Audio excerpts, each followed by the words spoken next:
Duke has been around for quite a while, mainly on the PC, but has also appeared on the N64 and Game Boy Advance, but now he's come to the Zodiac in Duke Nukem Mobile.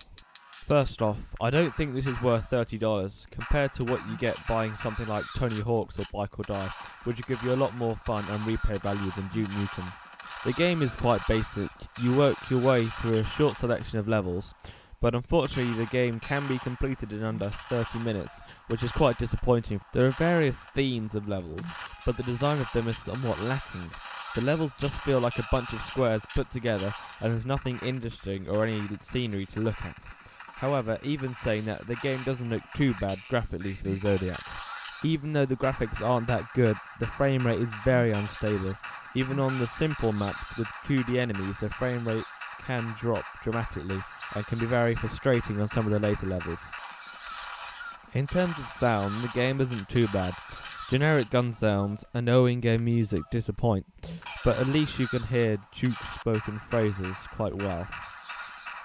With no real story or multiplayer, this brings the game down a lot.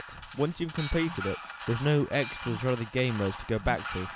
However, there is a level select, but even then you're just faced with a screen of numbers with no description of what the level is. So if you enjoyed a certain level, it's a guessing game to find it again. Thankfully though, the main menu isn't hard to navigate. There's a simple options menu. One thing that isn't stated clearly enough is the fact that you can actually play the game in full screen by holding both triggers and hitting the function button at the same time. Even though this allows you to see more of the game, it does seriously affect the frame rate on most levels. Moving on to the controls, they're quite simple and very similar to Doom 2 and Daylight 3D. The analog stick moves you forward and backwards, and also turns you left and right. The shoulder buttons are used to be able to sidestep left and right. The blue button fires your current weapon, the red button changes the weapon, and the green button allows you to jump.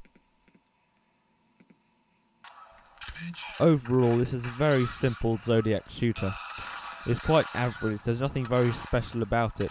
It can be fun in short bursts, but it can get very repetitive in the long run.